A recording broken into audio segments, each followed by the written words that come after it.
అందరికీ నమస్కారం. సాధారణంగా జ్యోతిష పరిభాషలో గ్రహాల వక్రత్వం గురించి ప్రస్తావిస్తూ ఉంటారు. అసలు ఈ వక్రత్వం ఎందుకు వస్తుంది, దాని ప్రభావం ఎలా ఉంటుంది జాతకుల మీద అనేది మనతో గురువుగారు ఉన్నారు, ఆవంచ విద్యాసాగర్ గారు. గురుగారు నమస్తే అండి. నమస్కారం. వక్రత్వ గ్రహాలు వాటి ప్రభావం ఎలా ఉంటుంది జాతకుల మీద? సదాశివ సమారంభాం శంకరాచార్య మధ్యమాం అస్మదాచార్య పర్యంతం వందే గురు పరంపరాం.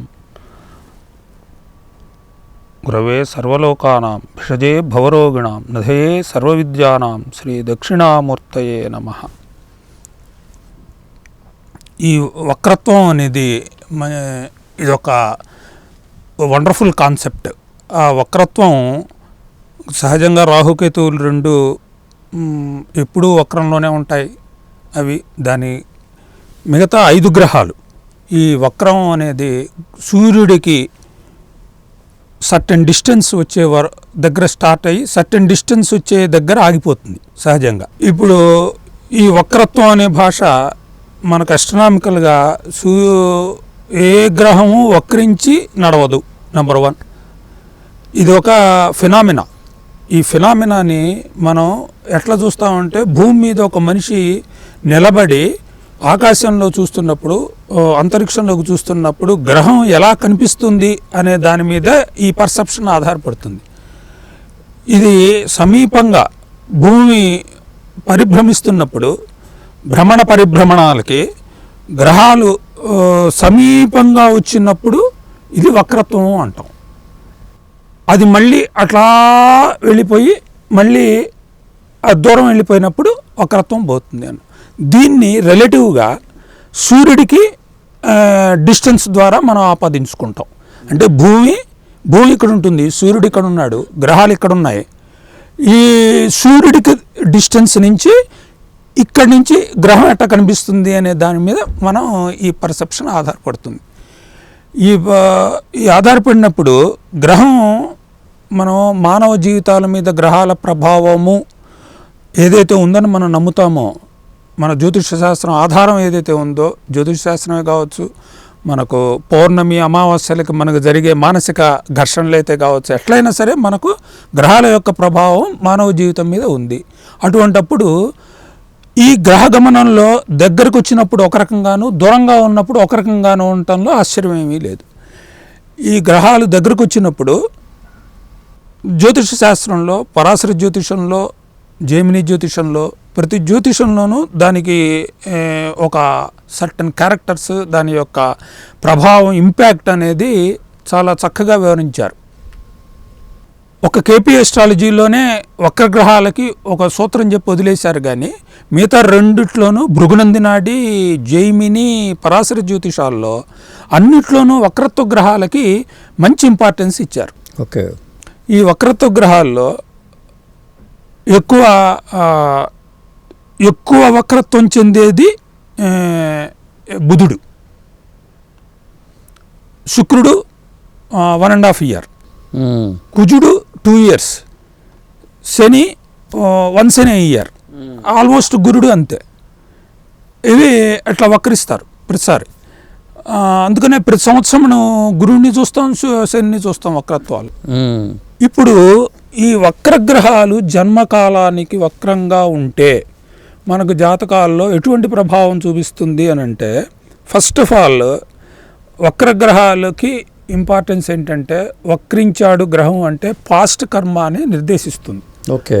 అంటే పాస్ట్ కర్మ అని ఏం నిర్దేశిస్తుందంటే, పాస్ట్లో అతను కొన్ని విషయాలని వదిలేసి, అంటే అసంపూర్ణంగా వదిలేయబడి, లేకపోతే ఒక విషయాన్ని ఒక విధంగా చేయకపోవటం వల్ల జరిగిన పరిణామ క్రమంలో తరువాత జన్మలలో దాన్నే మళ్ళీ తన దగ్గరికి తీసుకువచ్చి ఆ విషయాలనే పదే పదే స్ఫురింపజేసుకొని దాని మీద ఆచరించి దాని మీదే శ్రమపడి దాన్ని మళ్ళీ ఒక దశకు తీసుకెళ్లే కార్యక్రమమే వక్రగ్రహ కార్యక్రమం.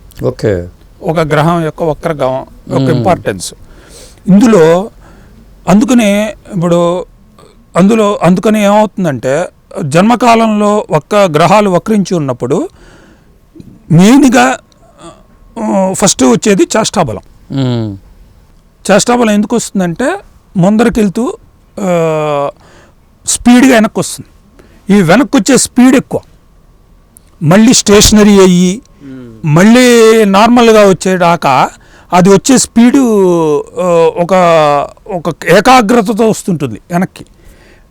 అది వచ్చి మళ్ళీ ముందరికి వెళ్తుంది. కాబట్టి ఈ దశలో ఏమవుతుందంటే అతనికి జీవకారకత్వాల్లో ఎఫెక్ట్ వస్తుంది ఫస్ట్. ఓకే. ప్రతి గ్రహంకి ఒక జీవకారకత్వం, ఒక అజీవకారకత్వాలు ఉన్నట్టుగా ఆ జీవకారకత్వాల్లో మొదట ఎఫెక్ట్ వస్తుంది. ఓకే. 1. 2 అజీవకారకత్వాలకు వచ్చేసరికి అజీవకారకత్వాలు ప్లస్ యొక్క స్థాన బలాలు, అంటే స్థాన ఆధిపత్యాలు ఎక్కడున్నాడు, వీటి ఆధారంగా వాటికి మంచి బలం ఏర్పడి అది మనకు ఎటువంటి లేదు ఆ దశలు వచ్చినప్పుడు బ్రహ్మాండంగా యోగిస్తాయి. కానీ జీవకారకత్వాల్లోకి వచ్చేసరికి ఏమవుతుందంటే ఏ గ్రహం ఎలా ప్రవర్తించాలి, ఆ గ్రహం ఉన్నప్పుడు ఆ మనిషి ఎలా ప్రవర్తించాలి అనే దానిలో డిఫరెన్స్ వస్తుంది. గురుడు వక్రించాడు అంటే ఫస్ట్ ఆఫ్ ఆల్ ఏం చేస్తారంటే, గురువు వక్రించినప్పుడు మామూలుగా గురువు ఉన్నప్పుడు ధర్మము, ఆపయనము, ఒక గురువు మీద భక్తి, లేకపోతే చదువు, ఒక విషయంలో ముందరకెళ్ళటం, సమన్వయంగా ఉండటం, ఇవన్నీ కొన్ని గురువుకు ఉండే లక్షణాలు. ఎప్పుడైతే వక్రించి ఉన్న గ్రహం ఉందంటే ఏంటంటే తను ఒక యూనిక్లా తయారవుతాడు. యూనిక్ అంటే ఏంటంటే అందరూ ఆలోచించే విధంగా తను ఆలోచించడు. ఓకే. అందరూ ఆలోచించే విధంగా తను ఆలోచించడు. అదే పంథ, అదే విషయాల్లో కొత్త పంథ నేర్చుకుంటాడు, కొత్తది వస్తుంది. ఓకే. సపోజ్ ఇప్పుడు ఒక విషయం చెప్తాను, ఒక ఎగ్జాంపుల్. రజనీష్ ఉన్నారు, భగవాన్ రజనీష్ అంటారు. మామూలు శంకరాచార్య పీఠాలు గురువులు ఉన్నారు, అంటే వేదం చదువుకొని వచ్చి వీళ్ళు వచ్చి పరంపరగా వచ్చిన వాడు. జిడ్డు కృష్ణమూర్తి గారు ఉన్నారు, పరంపరను తీసేసి ముందరికెళ్ళిన ఆయన, అంటే తన ఓన్ పంథాలో ఆయన వెళ్ళాడు. రజనీష్ గారు, స్వామి రజనీష్ కూడా అంతే, తన పంథాలో తాను వెళ్ళాడు.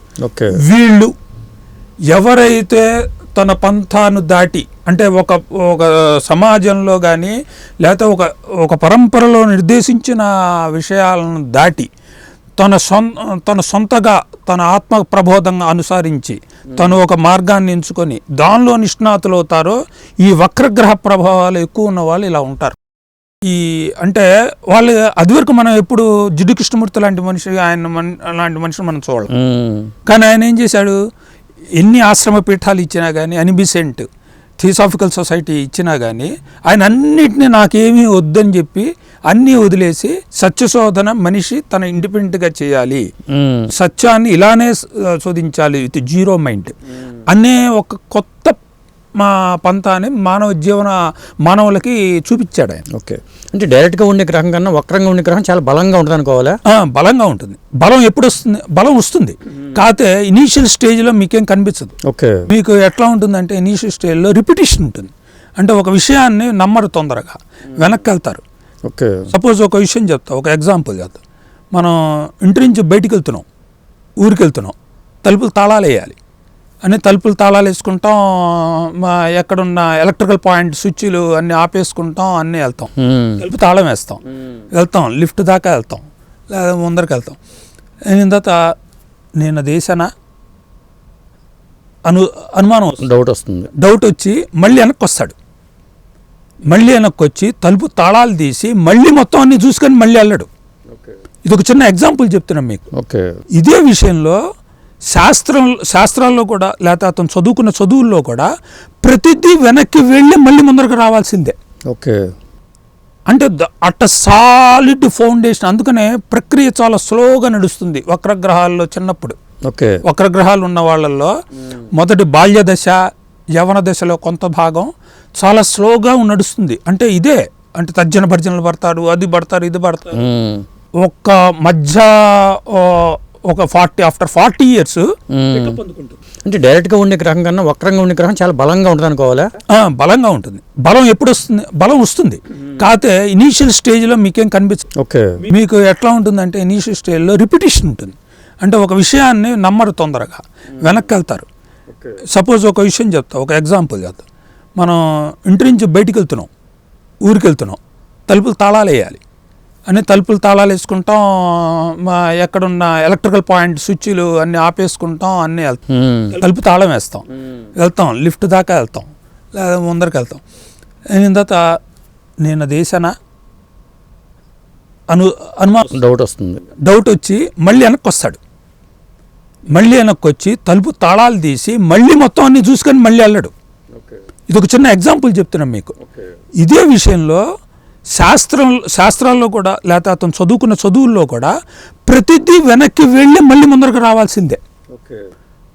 అంటే అట్ట సాలిడ్ ఫౌండేషన్. అందుకనే ప్రక్రియ చాలా స్లోగా నడుస్తుంది వక్రగ్రహాల్లో. చిన్నప్పుడు వక్రగ్రహాలు ఉన్న వాళ్ళల్లో మొదటి బాల్య దశ, యవన దశలో కొంత భాగం చాలా స్లోగా నడుస్తుంది. అంటే ఇదే, అంటే తర్జన భర్జనలు పడతారు, అది పడతారు, ఇది పడతారు.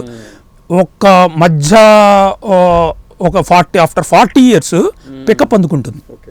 ఇప్పుడు భృగునంది నాడిలో వక్రించిన గ్రహాన్ని వెనక రాశితో కనెక్ట్ చేసుకోవాలంటారు. ఎందువల్ల అది భృగునంది నాడి? ఇక్కడ మనం రెండు చూద్దాం. భృగునంది నాడికి పరాశర జ్యోతిషంలో వెనక్కి వెళ్ళి చూడాలని చెప్పలా. పరాశర జ్యోతిషంలో కాన్సెప్ట్ అంతా ఒకటే చెప్పారు, ఇదే చెప్పారు. దాని బలాబలాలు నిర్ణయించుకోవటంలో, షడ్బలాలు నిర్ణయించుకోవటంలో, షడ్బలంలో బలం వస్తుంది చేష్టాబలం వల్ల. ఆ దశ వచ్చినప్పుడు మంచివాడైతే, అతను కారకుడైతే, ఏ భాగ్యరాజ్యాధిపతులో లేదా కోణాధిపతులు అయితే బాగా యోగిస్తాడు. ఇది అంత మటుకు depends on PSC, position aspect conjunction. ఇంకా భృగునంది నాడి వచ్చేసరికి అక్కడ రూల్ ఏంటంటే, వక్రగ్రహము సపోజ్ ఒక 10 degrees దగ్గర వక్రించింది. 10 degrees దగ్గర వక్రించి అంటే ఇంకా 20 degrees ప్రయాణం చేయాల్సింది. అవును. అది ముందర ఏం చేస్తారంటే వెనక దానిలో వేస్తారు. అదే గురువు మిథునంలో ఉన్నాడు, వక్రించాడు, వణికినప్పుడు వృషభంతో కనెక్ట్ చేస్తారు. అందుకనే మనకు అక్కడ ట్రైన్ ఆస్పెక్ట్లో మనం ఈ ట్రైన్ చూడాలి, ఆ ట్రైన్ చూడాలి. అదే ఈ ట్రైన్ చూడాలి, ఆ ట్రైన్ చూడాలి. అంటే ఈ ట్రైన్లో ఎవరు కనెక్ట్ అవుతున్నారు, ఆ ట్రైన్లో ఎవరు కనెక్ట్ అవుతున్నారు, 159లో ఎవరు కనెక్ట్ అవుతున్నారు, అట్లానే 212లో ఎవరు కనెక్ట్ అవుతున్నారు, అట్లానే 3711లో ఎట్లా కనెక్ట్ అవుతున్నారు. వక్రగ్రహానికి డబుల్ చూడాలి, డబుల్ చూడాలి. ఆ ట్రాన్సిట్ వచ్చినప్పుడు అవి మనకు దాని ప్రకారం మనం ఫలితాన్ని నిర్దేశించుకోవాలి. అక్కడ వక్రగ్రహాలు ఈ అక్కడ చూసినా ఇక్కడ చూసినా వక్రగ్రహం యొక్క విషయం ఏంటంటే, ముందర ఏంటంటే వక్రగ్రహం డిలే. సప్తమంలో వక్రగ్రహం ఉందనుకోండి, డిలే ఇన్ మ్యారేజ్. ఏ గ్రహం ఉన్నానా, ఏ గ్రహం ఉన్నా మళ్ళీ అక్కడ గ్రహాన్ని బట్టి కొద్ది మార్పులు ఉంటాయి. అదే ఇప్పుడు శని వక్రించాడు అనుకోండి, డిలే. అసలే డిలే, వక్రించిన శని ఇంకా డిలే.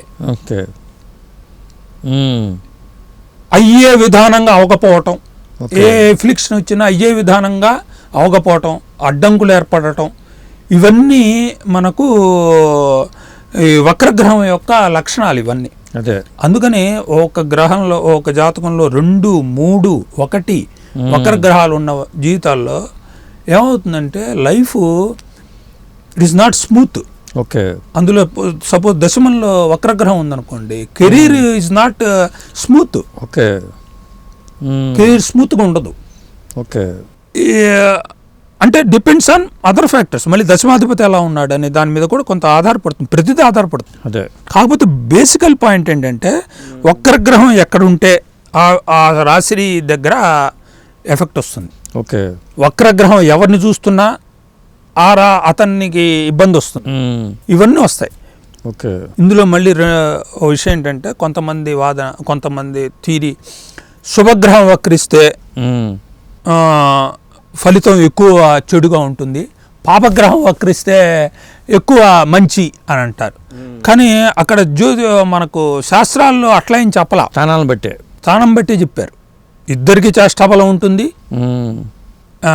ఇద్దరికి దశలు వస్తే అతను యోగకారకుడైతే ఇద్దరికి బాగానే ఉంటుంది, ఇవే చెప్పారు. వక్రత్వం వస్తే ఇది, పాపగ్రహాలు అయితే ఇది, శుభగ్రహాలు అయితే ఇది అనేమి చెప్పలా. అయితే వాళ్ళు అనుకునేదానికి ఒక చిన్న ఇది ఉంటుంది.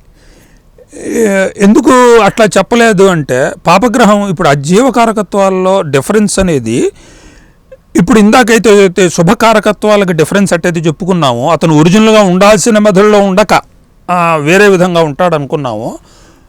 ఈ పాపగ్రహాలు అంతే. ఇప్పుడు శని వక్రించాడు అనుకోండి, ఏమవుతుందంటే శని నార్మల్గా కర్మకారకుడు, పని చేసుకుంటూ పోతాడు. అవును. వక్రించిన శనికి బద్ధకం ఎక్కువ వస్తుంది. ఓకే. మామూలుగా బద్ధకం వస్తుంది. బట్ కర్మ విషయంలో అంటే విషయాలు ఎంచుకోవటంలో తక్కువ ఎంచుకుంటాడు, ఎక్కువ శ్రమపడే తత్వం ఉన్నవాడు శని అని చెప్తాం. కానీ ఇక్కడ ఏమవుతుందంటే వక్రగ్రహానికి బద్ధకం ఎక్కువ వచ్చి ఆ విచక్షణని అంటే దానిలో కన్ఫ్యూజన్, ఏం నిర్ణయించుకోవాలో ఏం చేయాలో కన్ఫ్యూజన్ ఇవన్నీ వస్తాయి. అంటే ఇప్పుడు శనికి బలం ఉన్నట్ట లేనట్ట అంటే శని బలహీనపడ్డట్టు జీవకారకత్వాల్లో శని బలహీనపడ్డాడు. అవును. ఇప్పుడు అతన్ని రిఫార్మ్ చేసుకోవాలి. ఆ రిఫార్మ్ చేసుకొని ఒక దశలో అంటే శని మెచ్యూరిటీ ఆఫ్ ది ప్లానెట్స్ అని అంటాం. 36 ఏళ్ళకి శని ఒక జీవితంలో మెచ్యూర్ అవుతాడు. అంటే శని మెచ్యూర్ అవడానికి ఎక్కువ టైం పడుతుంది. ఆ 36 ఏళ్ళు 40 ఏళ్ల తర్వాత కానీ అతనికి దిశానిర్దేశం అవదు. అట్లానే శుక్రుడు వక్రించాడు అనుకోండి, ఏం చెప్తారంటే గురుడు వక్రించిన గత జన్మల్లో మనం సరైన గురువు ఆరాధన కానీ ఏమి చేయలేదని, గురువుని ఎట్లా చూడాలో అట్లా చూడలేదని,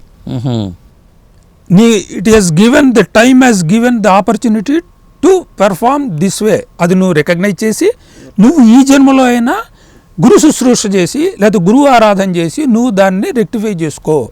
అతని శుక్రుడు చేశాడు అనుకోండి, భార్య అంటే నువ్వు భార్యని సరైన పద్ధతిలో అంటే నీ పనుల్లో బడో బిజీలో బడో సరిగ్గా చూడలేదనో గత జన్మల్లో, ఇది ఇంటర్ప్రిటేషన్.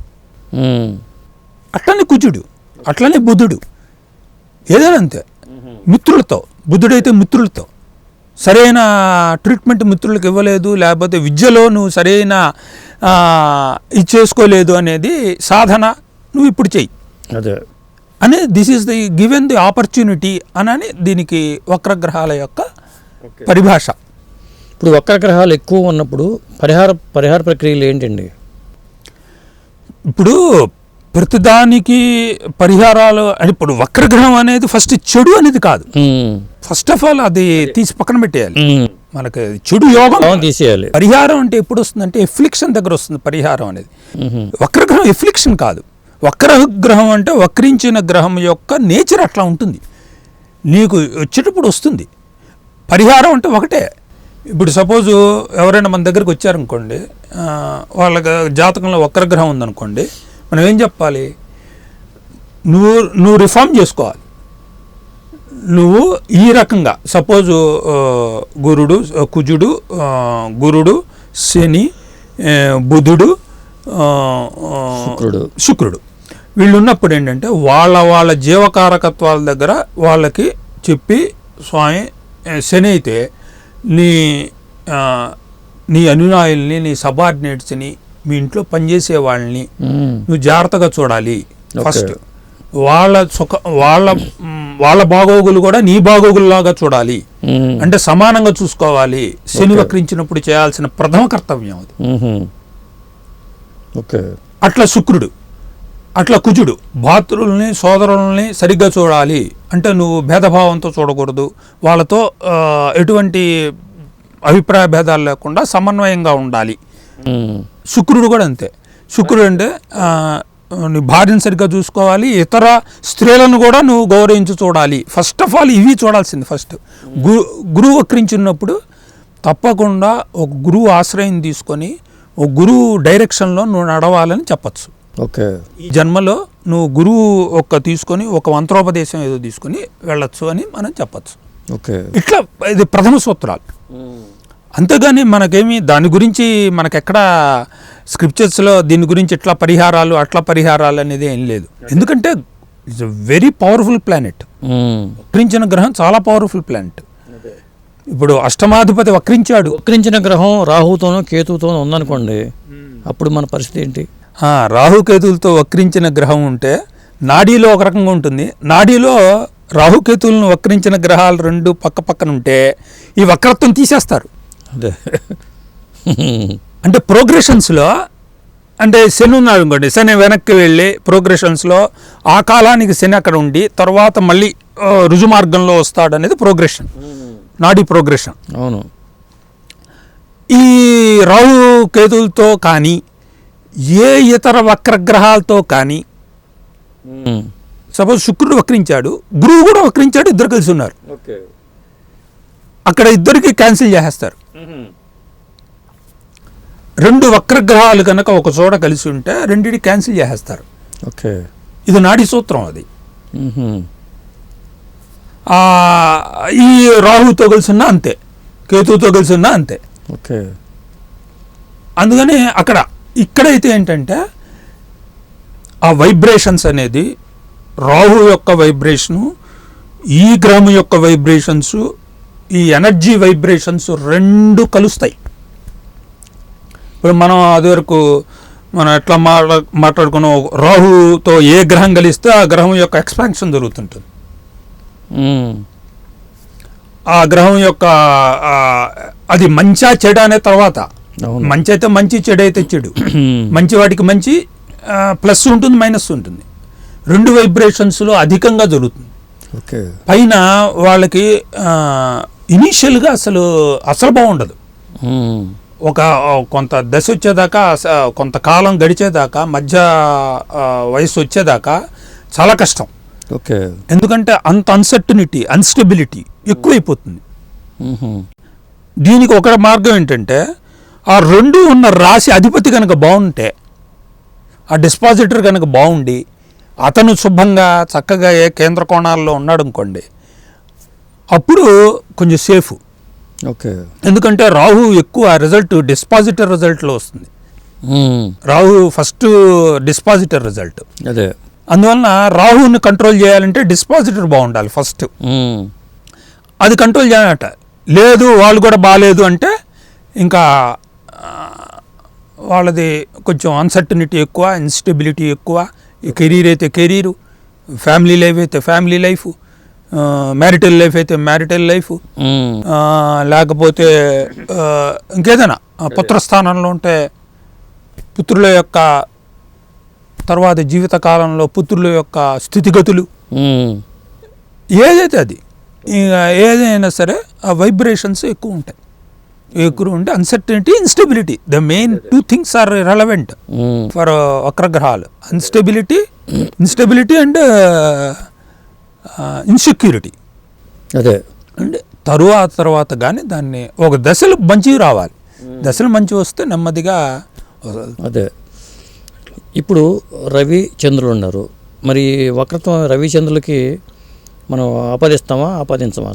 రవిచంద్రులు ఇల్యూమినరీస్, తారాగ్రహాలు. అదే, ఆ తారాగ్రహాలకు వక్రత్వము లేదు. ఫస్ట్ ఆఫ్ ఆల్ మనకు జ్యోతిష్ శాస్త్రంలో అది మెన్షన్ చేయలేదు, అసలు చేయలేదు. వాటికి లేదనే కేటగారికల్గా చెప్పారు. వాటికి లేదు. వాటితో కలిసి గనక వక్రగ్రహాలు ఉంటే రవితో కలవటం వేరు, చంద్రుడితో కలవటం వేరు. అవును, చంద్రుడితో కలిస్తే మానసికంగా వాటి ప్రభావం ఉంటుంది. మనకారకుడు కాబట్టి మానసికంగా దాని ప్రభావం ఉంటుంది. మాతృకారకుడు కాబట్టి తల్లి పరంగా కొంత ఇది ఉంటాయి, వైబ్రేషన్స్ ఉంటాయి. అట్లానే ఇంకా మెడికల్లోకి పోతే ఫ్లూయిడ్స్ అంటే తనలో ఉండే తెల్ల రక్త కణాలకు కానీ లేకపోతే హార్మోన్స్కి కానీ ఇంబ్యాలెన్స్లకు కానీ ఇవన్నీ కారణాలు అవుతాయి. ఓకే, అవును. సూర్యుడు తగిలిస్తే ఏమవుతుంది? ఒక గ్రహం సూర్యుడి దగ్గరికి వెళ్ళింది అంటే అస్తమయం చెందుతుంది. అస్తమయము అంటే ఏంటంటే ద టోటల్ సరెండర్. అదే, ఒక గ్రహము తను పూర్తిగా సమర్పించుకోవటమే. ఇప్పుడు ఒక్కొక్క గ్రహము 6-7 డిగ్రీల నుంచి 16 డిగ్రీల మధ్యలో డిఫరెంట్ 5 గ్రహాలకి, మిగతా గ్రహాలన్నిటికీ అస్తమయపు డిగ్రీలు ఉన్నాయి. అదే, డిఫరెంట్ డిగ్రీలు అంటే రేంజ్ ఈజ్ 7 to 16 మధ్యలో, అంటే హైయెస్ట్ అండ్ లోయెస్ట్. ఇప్పుడు శుక్రమౌఢ్యం, గురుమౌఢ్యం అంటాం. రవి దగ్గరికి వచ్చినప్పుడు ఈ మౌఢ్యం 2 గ్రహాలకే పెట్టారు. ఎందుకని మౌఢ్యము? అదే ఎందుకు పెట్టారు అంటే 2 శుభగ్రహాలు కాబట్టి. అదే, 2 శుభగ్రహాలు, 2 ముహూర్త దర్పణంలో, ముహూర్త దానిలో మనకు రెండింటికి చాలా ఇంపార్టెన్స్ ఉంది కాబట్టి, ప్రతి విషయానికి ఇద్దరిని చూస్తాం కాబట్టి, ఇద్దరిని ఆ ఇద్దరు బాగుండాలి ప్రతిసారి. వక్రత్వం కూడా కాకూడదు. ఇద్దరు నాట్ ఓన్లీ కంబషన్, అది అస్తంగత్వమే కాదు, వక్రత్వం కూడా కాకూడదు. ఓకే. గురు శుక్రులు ఇద్దరు వక్రత్వం కూడా కాకూడదు. ఇప్పుడు ముహూర్తం పెట్టాలంటే నిజానికి ముహూర్తంలో వక్రత్వాన్ని కూడా చూడాల్సిందే. అంటే ఏంటి, నేను ఇందా చెప్పాను, అదే కారణం. జీవకారకత్వాలు, సహజ జీవకారకత్వాల లక్షణం పోతుంది వాళ్ళకి. ఓకే. అంటే నువ్వు ఏం ఆశిస్తున్నావు? మనం సపోజ్ ముహూర్తం పెట్టామంటే గురుడు పంచమంలో ఉండో నవమంలో ఉండో అలా ఆ ముహూర్త లగ్నాన్ని చూస్తున్నాడు అనుకోండి. ముహూర్త లగ్నాన్ని చూస్తున్నప్పుడు మంచిదని భావిస్తాం మనం. అవును. అది వక్రత్వంలో ఉండి చూశాడు అనుకోండి, ఆ ఎఫెక్ట్ రాదుగా. ఎఫెక్ట్ రాదు. ఎస్పెషల్లీ జీవకారకత్వాల ఆ గురువు యొక్క డివైన్ బ్లెస్సింగ్ అనేది ఉండదు. శుక్రుడు శుభగ్రహాలు పాపి కదా రవి. రవి ఛాయలోకి వచ్చేసరికి ప్రభావం కోల్పోతారు. ఇక్కడ ఏమైనా ప్రభావం కోల్పోతారు. ఇప్పుడు సపోజ్ బుధుడు ఈజ్ బెటర్. అందరికంటే బుధుడు రవి దగ్గర చాలా బెటర్, కంఫర్టబులే. ఓకే. మనకేమి పెద్ద ఇదే అనిపించదు. కాకపోతే బుధుడు కొద్దిగా, అంటే బుధుడికి వచ్చే నర్వస్నెస్, కొద్దిగా నర్వస్ లేకపోతే స్కిన్ సమస్యలు ఏదైనా వస్తే రావచ్చు. ఎందుకంటే బుధుడు తన ఐడెంటిటీని కోల్పోతాడు. అదే కనుక బుధుడు రవి వీళ్ళిద్దరికీ అంత అవకాశం లేదు. కానీ మిగతా వాళ్ళు అంటే ఎవరు, గురుడు కుజుడు శని ఆపోజిట్లో ఉంటారు.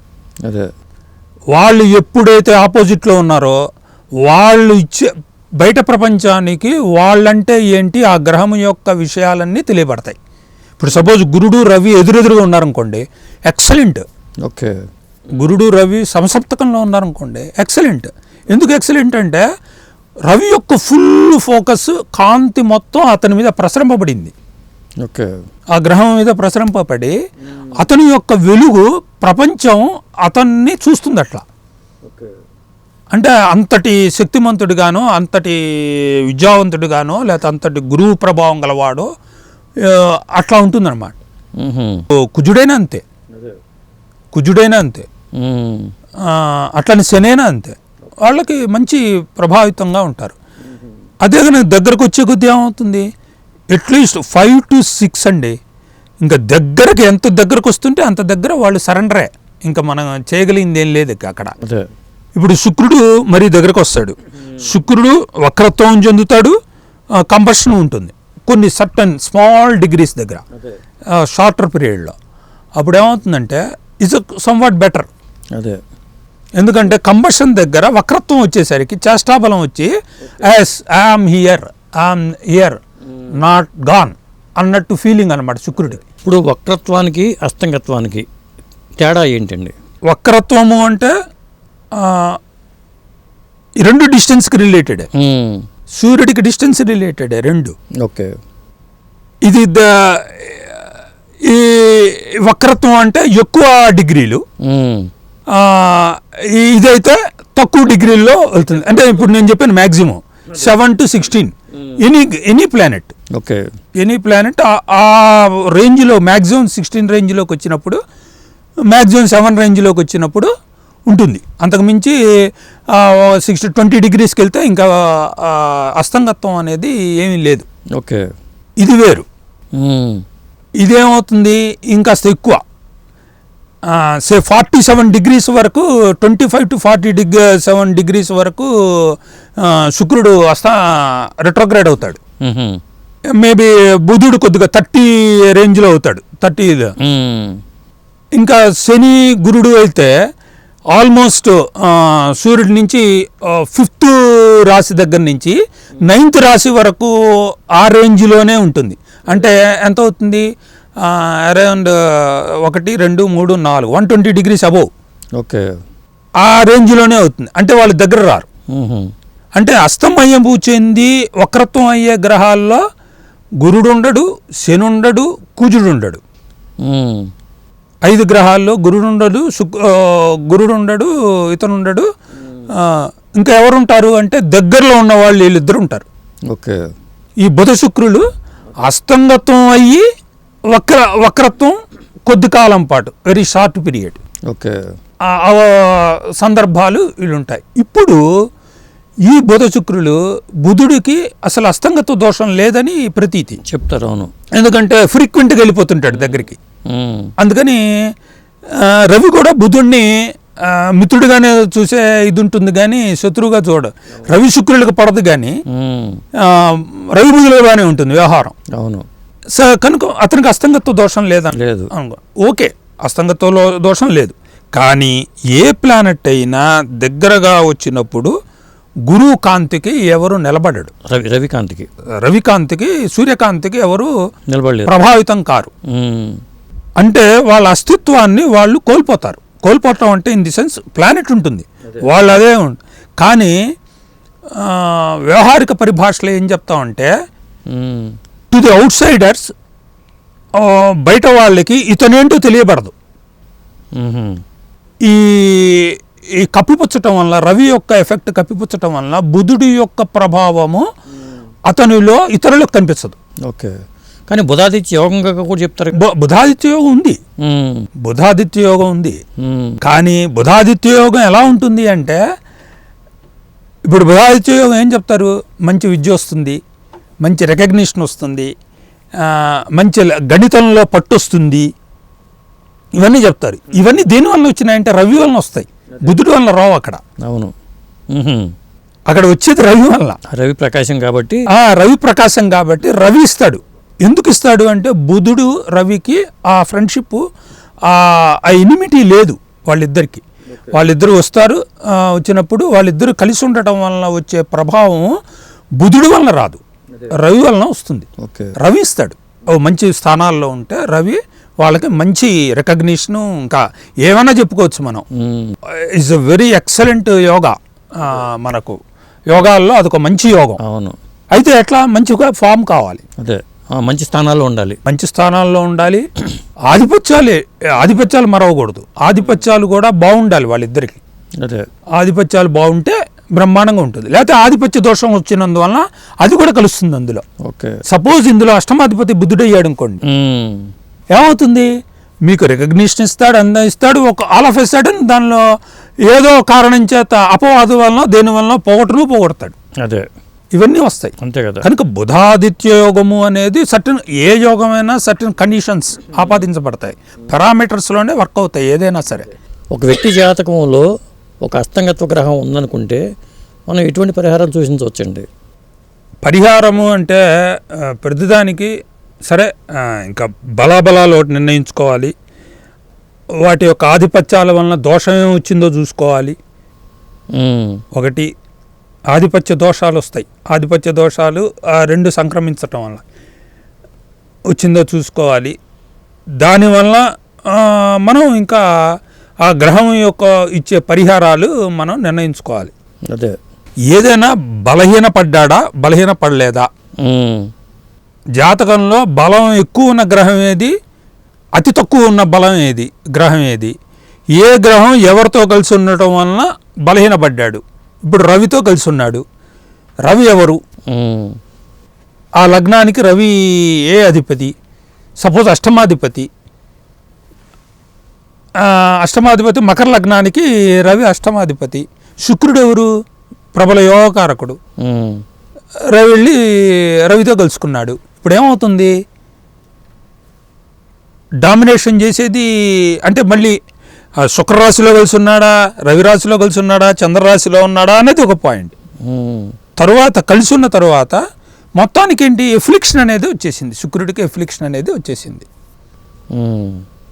ఇప్పుడు ఏమవుతుంది? మనం శుక్ర సంబంధిత మనకు పరిహారాలు మనం సూచించుకోవాల్సి వస్తుంది. ఓకే. అంటే రవిని ప్రసన్నం చేసుకుంటే శుక్రుని వదిలేస్తాడని రవిని ప్రసన్నం చేసుకుంటే, రవి ఆల్రెడీ బలవంతుడు అయి ఉండొచ్చు.